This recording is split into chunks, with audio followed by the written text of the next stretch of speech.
Good morning, my dear students. Today we are going to start a chapter that is called Accounting Equation, chapter number 6, class 11th. The book I will be referring here is D.K. Goyal. इन अभी तक जो हमने chapters किए हैं first 4 chapters उसमें वो पूरे practical हमारे सब थियोरेटिकल बेस था। हमने उसमें समझा कि अकाउंट्स क्या होती है, राइट। हमने अकाउंटिंग प्रिंसिपल्स पढ़े, कुछ टर्म्स पढ़ी जिनका अकाउंट्स में यूज होगा। अब हम बात कर रहे हैं प्रैक्टिकल पोर्शन पे। This is the first practical chapter of your accounts in class 11th, right. तो ये चैप्टर बहुत इजी है, बहुत सिंपल चैप्टर है। आपको कोई प्रॉब्लम नहीं आएगी अगर आपने पिछले वीडियोस देख लिए हैं, क्योंकि वो सारा थ्योरी का जो बेस है वो यहाँ पर यूज होगा। तो जो भी टर्म्स नहीं आपको समझ आएंगी मैं साथ साथ एक्सप्लेन करूंगी, बट आप बेटर है कि आप पिछले 2 वीडियोस देख लो, accounting basic accounting terms and accounting principle, that will going to help you a lot in this chapter. तो वो उन 2 टर्म्स को चैप्टर्स को किए बिना इसको करना थोड़ा सा कॉम्प्लिकेटेड हो जाएगा। चलिए we start with the accounting equations. हमने अकाउंट्स पर what is accounts accounts basically is a record of all the business transaction in a systematic manner. सारी जितनी भी बिजनेस में ट्रांजेक्शन्स होती हैं, ट्रांजेक्शन्स का मतलब जो भी हम डील्स कर रहे हैं, खरीद रहे हैं, बेच रहे हैं, सैलरीज दे रहे हैं, खर्चा कर रहे हैं, ये सब हमारी ट्रांजेक्शन्स होती हैं, इसमें लेन देन होता है, राइट। तो जो भी हमारी बिजनेस ट्रांजेक्शन्स होती हैं, हर बिजनेस ट्रांजेक्शन का डबल साइड इफेक्ट होता है। ये हमने अकाउंटिंग प्रिंसिपल्स में पढ़ा था, ड्यूअल एस्पेक्ट। यानी ड्यूअल मतलब हर ट्रांजेक्शन के 2 इफेक्ट होते हैं। फॉर एग्जाम्पल, अगर हम बिजनेस में कैपिटल लगाते हैं तो बिजनेस में कैपिटल आई यानी liability I. We have already discuss कि कैपिटल लायबिलिटी होती है क्योंकि बिजनेस की जो एंटिटी है वो सेपरेट होती है, राइट। तो बिजनेस में जो बिजनेसमैन पैसा लगाएगा उसे हम कैपिटल कहते हैं, वो लायबिलिटी होती है, राइट। तो जब बिजनेसमैन बिजनेस में पैसा लगाएगा तो एक तरफ तो बिजनेस की लायबिलिटी बढ़ेगी, प्लस बिजनेस में कैश आएगा। तो इसीलिए यानी assets are always equal to liabilities. अगर आप ये साथ में एक स्टेटमेंट जो बना है देखें, तो एसेट का मतलब होता है हर वो चीज जो हम ओन करते हैं, जो हमारे बिजनेस की अपनी है और इनकम अर्न करने में हेल्प करेगी। जैसे मशीनरीज हो गया, इन्वेस्टमेंट हो गया, जो भी चीजें हमारी अपनी हैं और हमें कैश अर्निंग देंगी उसे हम एसेट्स बोलते हैं। और लायबिलिटीज क्या होती हैं? लायबिलिटीज 2 तरह की होती हैं। एक होती है लायबिलिटी प्लस इक्विटी। इक्विटी का मतलब है कैपिटल। यानी 2 तरह की लायबिलिटीज होती हैं। एक वो लायबिलिटी होती है जो आउटसाइडर्स को हमें पैसा देना है, जैसे बैंक से लोन ले लिया, डिबेंचर्स इशू करके लोन ले लिया, तो ये होती है। और दूसरी होती है कैपिटल। तो कैपिटल मतलब वो पैसा जो बिजनेसमैन अपने बिजनेस में लगाता है। बिजनेस और बिजनेसमैन इन दोनों की सेपरेट एंटिटी होती है, इसीलिए बिजनेसमैन जब बिजनेस में पैसा लगाएगा तो बिजनेस उसे लायबिलिटी की तरह ही ट्रीट करता है। सो आई होप आप मेरा प्रीवियस वीडियो देख लेंगे तो आपको ये टॉपिक क्लियर हो जाएगा। फॉर एग्जाम्पल, तो अभी हम बात करते हैं, this point is based on certain facts. पहला, principle of dual aspect. Dual aspect means every transaction has 2 effect. Asset जो भी एंट्री हम करेंगे उसके 2 इफेक्ट होंगे। जैसे कैपिटल इंट्रोड्यूस किया तो बिजनेस में कैश आया और लायबिलिटी बढ़ी, तो डबल इफेक्ट। हमने किसी को सैलरी दी तो खर्चा हुआ, हमारा कैश कम हुआ, हमारी कैपिटल कम हुई, हमारा कैश कम हुआ। तो हर ट्रांजैक्शन के 2 इफेक्ट होंगे, इसे हम बोलते हैं dual aspect. Secondly, there are 2 types of liability. 2 तरह की लायबिलिटीज होती हैं, इंटरनल और एक्सटर्नल। इंटरनल का मतलब है जो ओनर का अपना पैसा बिजनेस में लगा है, जैसे कैपिटल। और एक्सटर्नल मतलब जो बाहर वालों से हमने पैसा लिया है, चाहे वो क्रेडिटर्स हैं, बैंक लोन है, ये सब लायबिलिटीज हैं हमारी आउटसाइड लायबिलिटीज। तो हमारी जो अकाउंटिंग इक्वेशन होती है वो होती है assets is equal to liability plus capital. तो outside liability plus internal liabilities दोनों को मिला दें तो वो हमेशा एसेट के बराबर ही आएंगे। ये पूरा चैप्टर इसी अकाउंटिंग इक्वेशन पर बेस्ड है। कहने का मतलब ये है कि asset will always equal to liabilities. Business के एसेट और लायबिलिटीज हमेशा एक दूसरे के बराबर होंगे।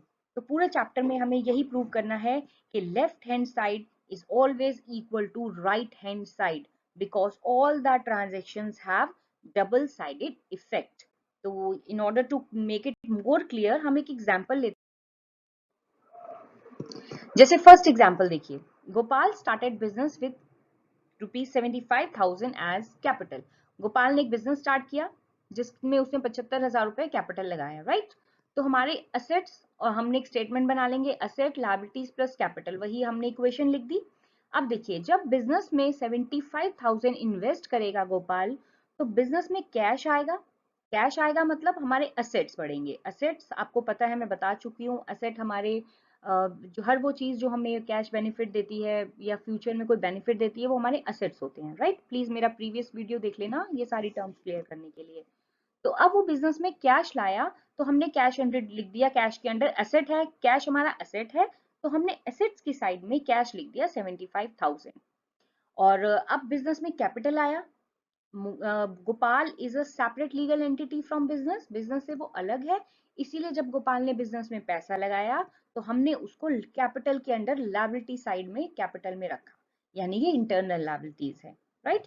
तो आई होप पहली इक्वेशन क्लियर हो गई। कोई भी क्वेश्चन आप स्टार्ट करेंगे, पहली इक्वेशन यही होगी कि जब बिजनेसमैन बिजनेस में पैसा लगाएगा, कैश भी बढ़ेगा और कैपिटल भी बढ़ेगी, राइट। तो हो गया ना डबल साइडेड इफेक्ट। देखो, लेफ्ट साइड हैंड साइड भी 75,000, राइट भी 75,000। Next transaction, Gopal purchase furniture for cash 5,000। Gopal ने फर्नीचर खरीदा 5,000 का, राइट। अब देखो, इसको रिप्रेजेंट कैसे करना है। सबसे पहले आप लिखेंगे, सबसे पहले आपको हमेशा यही लिखना है, assets are equal to liabilities plus capital, right. Equation लिखनी है। फिर आपको लिखनी है ओल्ड इक्वेशन। ओल्ड इक्वेशन मतलब जो पिछली एंट्री थी आपकी, पिछली एंट्री में क्या था, 75,000 हमारे पास कैश था और 75,000 कैपिटल। अब क्या ट्रांजेक्शन हुई है लेटेस्ट, वो आपको ट्रांजेक्शन में लिखनी है। Gopal purchase furniture for cash. Now listen carefully. Gopal ने फर्नीचर खरीदा 5,000 का। जब फर्नीचर खरीदेंगे तो क्या ट्रांजेक्शन होगी, क्या आएगा और क्या जाएगा। फर्नीचर खरीदा, फर्नीचर आएगा, और कैश दिया, कैश जाएगा। यानी फर्नीचर क्या है बच्चे, हमारा फर्नीचर हमारे एसेट्स होते हैं। तो फर्नीचर का कॉलम बनाएंगे हम एसेट साइड में, कि 5,000 से हमारे फर्नीचर बढ़ गया और 5,000 से हमारा कैश कम हो गया। तो एक एसेट साइड पर ही आप देखो डबल इफेक्ट, कि 5,000 से कैश कम हो गया और एसेट बढ़ गया 5,000 से। तो अल्टीमेट इफेक्ट अगर हम देखें, तो अल्टीमेट इफेक्ट फिर से वही आया, न्यू इक्वेशन जो बनी, 70,000 कैश रह गया, 5,000 का फर्नीचर आ गया और लायबिलिटी साइड हमारी इंटैक्ट रही, राइट। यानी उस पर कोई फर्क नहीं पड़ा। देखो आप, लेफ्ट और राइट दोनों साइड का जो टोटल है वो इक्वल आना चाहिए, हमारा इक्वल आ रहा है। ऐसे आपको बैलेंस करके चलना है। You have to prove that left hand side is equal to right hand side. दोनों side asset should always equal to liabilities. देखिए आप, Gopal purchase goods for cash. Gopal ने गुड्स खरीदी 20,000 की। अब आप सोचिए जरा, क्या इसका इफेक्ट होगा। गोपाल ने गुड्स खरीदी, Gopal purchase goods for cash, उसने गुड्स खरीदी कैश में। पहली चीज, कैश गया क्योंकि उसने गुड्स खरीदी कैश में। दूसरी बात, उसके पास गुड्स आई, राइट। तो असेट्स में हम गुड्स को स्टॉक के नाम से लिखते हैं, स्टॉक। तो एंट्री क्या होगी हमारी, पहले हमने ओल्ड इक्वेशन लिख दिया कि हमारे पास कैश है, फर्नीचर है और कैपिटल है, राइट। अब हम न्यू ट्रांजेक्शन करेंगे। इस ट्रांजेक्शन में हमने स्टॉक खरीदा है, तो स्टॉक का एक नया कॉलम बन जाएगा, जिसे हम गुड्स या स्टॉक कुछ भी लिख सकते हैं। तो हमने यहाँ पे लिखा, अब 20,000 कैश गया। लिसन, उसने कैश में खरीदी, कुछ नहीं कैश में खरीदी, तो 20,000 रुपए कैश कम कर दिया, राइट। फर्नीचर पे कोई असर नहीं पड़ा, गुड्स 20,000 की ऐड हो गई। तो देखो अब आप, कि कैश कम हो गया 20,000 से और उधर से एसेट बढ़ गए, 20,000 का स्टॉक बढ़ गया। तो हमारी जो एंट्री है, अब देखिए आप, लेफ्ट और लायबिलिटी साइड पे कोई इफेक्ट नहीं पड़ा, क्योंकि भैया एक एसेट आया दूसरा गया, तो लायबिलिटी पे कोई इफेक्ट नहीं पड़ा। अल्टीमेटली हम चेक करेंगे कि left hand side is again equal to right hand side. अगर ये इक्वल नहीं है, तो इसका मतलब आपने एंट्री में कोई गड़बड़ कर दी है। Third transaction, Gopal purchase goods on credit. Yes, please listen carefully. Gopal ने गुड्स तो खरीदी, स्टॉक तो खरीदा, लेकिन उधार में खरीदा। जब उसने उधार स्टॉक खरीदा, तो कैश पे कोई फर्क नहीं पड़ेगा, क्योंकि भैया बाद में दे देंगे, अभी कैश तो खत्म नहीं हुआ। तो फिर हमारी एंट्री क्या होगी, लिसन, पहले हमने ओल्ड इक्वेशन लिख दिया कि हमारे पास कैश है, फर्नीचर है, गुड्स है और कैपिटल है, राइट। अब न्यू इक्वेशन जो थी, वो थी Gopal purchase goods on credit. Gopal ने 16,000 रुपए की गुड्स उधार पे खरीदी। पहली बार, अब डबल इफेक्ट क्या हुआ, पहली चीज, उसने गुड्स खरीदी, उसके पास स्टॉक आया, तो गुड्स में आप ऐड कर देंगे 16,000 रुपए, राइट। तो पहले गुड्स थी 20 की, फिर 16 की खरीदी 36,000 की। दूसरा, कैश तो कम नहीं हुआ क्योंकि उसने उधार पे खरीदी है, क्रेडिट पे खरीदी है। तो अब हमने आज पैसा नहीं दिया लेकिन कल को तो देंगे, यानी हमारी लायबिलिटीज जनरेट हो गई हैं। तो हमने लायबिलिटीज को लायबिलिटी में एक अलग कॉलम बना दिया है क्रेडिटर्स का, और उसमें 16,000 रुपए दिखा दिए। क्रेडिटर्स वो लोग होते हैं जिन्हें हमें पेमेंट करनी है, राइट, जो हमारी लायबिलिटी है, हमारे ऊपर बर्डन है। अब ये 16,000 रुपए मेरे सिर पे बर्डन है कि मुझे देना है, तो ये मेरी लायबिलिटी हो गई। तो देखिए फिर से लेफ्ट और राइट हैंड साइड बराबर हो गए। एसेट बढ़ गया 16,000 से, स्टॉक बढ़ गया, और 16,000 अब आपको देने हैं, आपकी लायबिलिटी बढ़ गई। तो right hand side is again equal to left hand side. Next equation, goods costing 12,000 sold on credit. अब हमने सेल की है, राइट, सोल्ड किया है गुड्स को, यानी बेचा है। Goods sold on credit for ₹15,000। अब ये इस इक्वेशन को ध्यान से सुनिएगा। 12,000 की मेरी गुड्स थी, right, goods costing 12,000 sold on credit for 15,000। 12,000 की चीज मेरी 15,000 में बिक गई उधार पे, लेकिन राइट कैश नहीं मिला, उधार पे बिक गई ऑन क्रेडिट। सबसे पहले आप ये देखिए, मेरी गुड्स कितने की गई, 12,000 की, राइट। तो मैं 12,000 रुपए का मेरा स्टॉक चला गया, मैं 12,000 माइनस करूंगी स्टॉक में से, और 15,000 का बिका है, पर वो 15,000 मुझे कैश में नहीं मिला है, इसलिए मैं कैश में ऐड नहीं करूंगी। वो 15,000 रुपए मुझे बाद में मिलेगा, यानी मेरे एसेट हो गए, मुझे पैसा मिलना है कहीं से, तो वो आपके एसेट्स हो गए। तो हम एंट्री क्या करेंगे इसकी, देखिए सबसे पहले आपने गुड्स में से 12,000 रुपए लेस कर दिए, क्योंकि गुड्स का प्राइस जो था वो 12,000 था, गुड्स की वैल्यू 12,000 थी, इसीलिए गुड्स में से तो 12,000 ही जाएगा। लेकिन मैंने कितने में बेची, मैंने बेची 15,000 में, राइट। तो मैंने तुमसे कितना लेना है, 15,000, तो मेरे डेटर्स बन गए 15,000। तो डेटर्स का एक नया कॉलम बन जाएगा। डेटर्स वो लोग होते हैं जिसे हम सेल करते हैं गुड्स, राइट। हमारे कस्टमर जो होते हैं वो हमारे डेटर्स होते हैं। कभी वो हमसे कैश में खरीदते हैं, कभी वो हमसे क्रेडिट में खरीदते हैं। अगर वो कैश होता तो हम कैश में ऐड कर देते, लेकिन भैया उसने कैश नहीं दिया, तो उसने हमसे उधार में लिया है, वो बाद में देगा, तो इसीलिए मैंने उसको डेटर्स के कॉलम में 15,000 रुपए दिखा दिए, राइट। अब एक और क्वेश्चन अराइज होता है, 12,000 की चीज जब हम 15,000 में बेचेंगे तो हमारे बिजनेस को कितना प्रॉफिट होगा, हमारे बिजनेस को 3,000 का प्रॉफिट होगा। उस 3,000 से हमारी कैपिटल जो है वो बढ़ जाएगी। तो देखिए आप, लायबिलिटी साइड में हमने कैपिटल में 3,000 ऐड किया है, क्योंकि हमारी कैपिटल प्रॉफिट से बढ़ जाती है। जितने भी प्रॉफिट्स होते जाएंगे कैपिटल बढ़ती जाएगी, जितने लॉसेस होंगे कैपिटल कम होती जाएगी। ये तो ऑब्वियस है। मैंने बिजनेस में 100 लगाया, 5 कमाया, तो डेफिनेटली मेरी कैपिटल 105 हो जाएगी। तो वही चीज है, हमने जो पैसा लगाया था 3,000 और कमा लिए, तो यानी हमारी जो कैपिटल है वो अब 78,000 हो गई। क्रेडिटर्स के ऊपर कोई फर्क नहीं पड़ा, वो पुरानी इक्वेशन में 16 थे तो वो 16 ही रह गए। तो देखिए left hand side is equal to right hand side. तो ये बहुत इजी चैप्टर है। बस ऐसे ही आपको हर एंट्री जो भी आपको ट्रांजेक्शन दी होगी उसके सोच समझ के उसके डबल साइड इफेक्ट को लिखना है। Transaction 6, paid rupees 6,000 paid rupees 1,000 for rent. अब हमने रेंट की पेमेंट की, रेंट हमारे लिए खर्चा है, रेंट पेड है, यानी हमने पैसा दिया। और जब हम पैसा देंगे तो हमारा कैश कम हो जाएगा और हमारी कैपिटल भी कम हो जाएगी। 1,000 से हमने अपने कैश को कम कर दिया क्योंकि हमने कैश दिया है, रेंट पे किया है, और मेरी बिजनेस में से पैसा बाहर चला गया, यानी मेरी कैपिटल भी कम हो गई है। तो 1,000 हमने कैश में से लेस कर दिया और 1,000 कैपिटल में से। कोई भी इनकम प्रॉफिट हमारी कैपिटल को बढ़ाती है, ऐड हो जाती है, और कोई भी एक्सपेंस या लॉस हमारी कैपिटल को कम करता है, राइट। तो हमने ये एक्सपेंस था, खर्चा था, रेंट दे दिया, तो भैया 1,000 तो कैश कम हो गया और एक खर्चा था तो कैपिटल भी कम हो गई।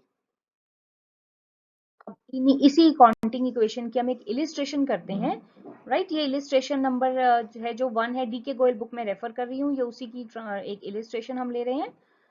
तो अगर आप ध्यान से देखें, first transaction, Mukesh started the business with cash. Mukesh ने एक बिजनेस स्टार्ट किया विद कैश 80,000। अब बिजनेस में अकाउंटिंग इक्वेशन लिख लो पहले।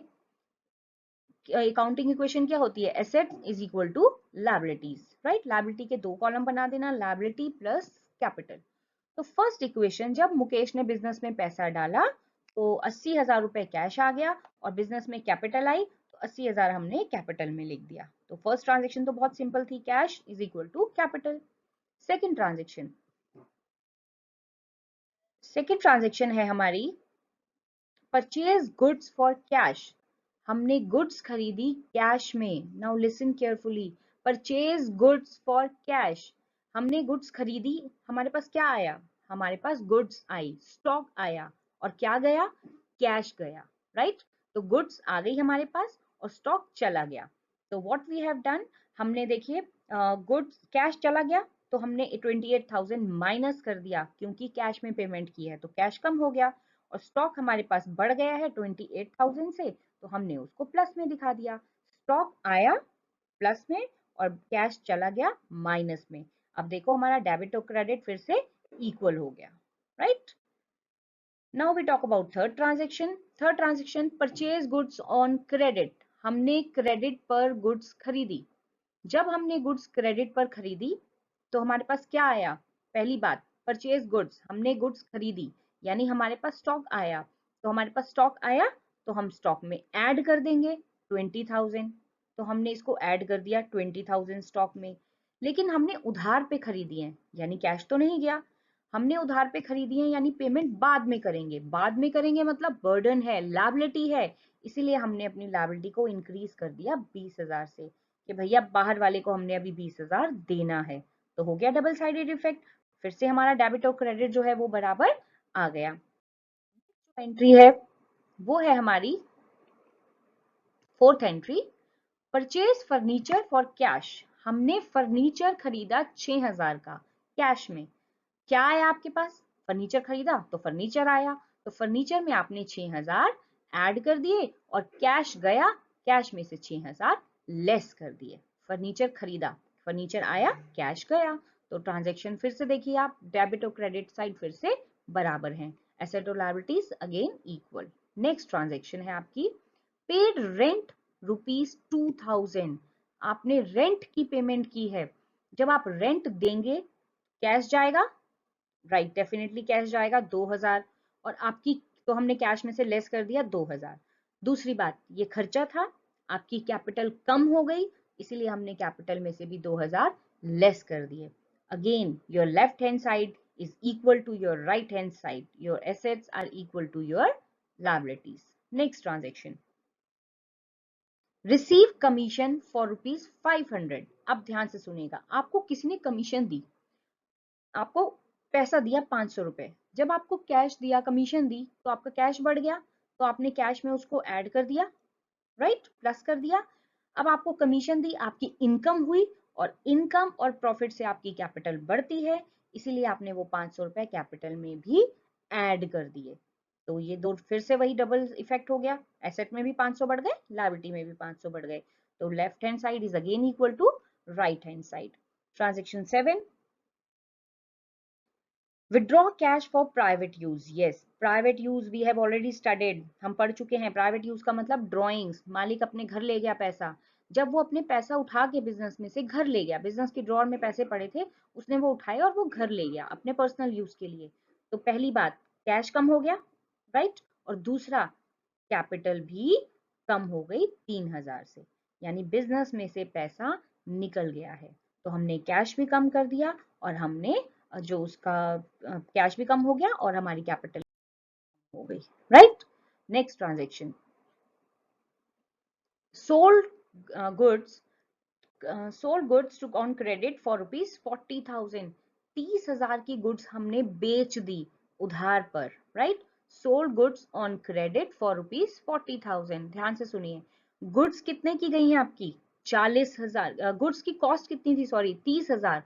30,000 की चीज आपकी 40 में बिक गई, यानी आपको 10,000 का प्रॉफिट। सबसे पहले देखो, 30,000 की चीज थी तो स्टॉक में से माइनस कर दिया 30,000, राइट। फिर वो 30,000 की चीज मेरी 40 में बिक गई उधार पे, लेकिन तो 40 में बिक गई मतलब मेरे डेटर्स वो मुझे बाद में देंगे। कितना देंगे? 40,000। 30 की चीज 40 में बिक गई, प्रॉफिट कितने का हुआ? 10 का, और वो 10,000 कहाँ जाएगा? मेरी कैपिटल में ऐड हो जाएगा। This is how. तो पहली बात, 30,000 की चीज चली गई, 40,000 में गई, तो 40,000 मुझे कैश में नहीं मिला, उधार में देगा वो, बाद में देगा, यानी बाद में देगा मतलब मेरे एसेट्स हो गए, डेटर्स हो गए, तो मैंने डेटर्स में उनको ऐड कर दिया और मेरी कैपिटल में मुझे प्रॉफिट हुआ है, इसलिए मेरी कैपिटल बढ़ गई, right. Next transaction number 9, yes, यहाँ ट्रांजेक्शन है पेड टू क्रेडिटर्स। पहले हमने ओल्ड इक्वेशन लिख दी, अब पेड टू क्रेडिटर्स 15,000। आपने क्रेडिटर्स को पेमेंट की है 15,000 रुपए की, राइट। तो अब खुद आप दिमाग लगाइए, 15,000 रुपए की पेमेंट आपके क्रेडिटर आया कि भैया तूने पैसा देना है, मैंने उसको 15,000 दे दिए, तो सबसे पहले मेरे पास से क्या गया, 15,000 रुपया चला गया, तो कैश में से माइनस कर देंगे वो 15,000।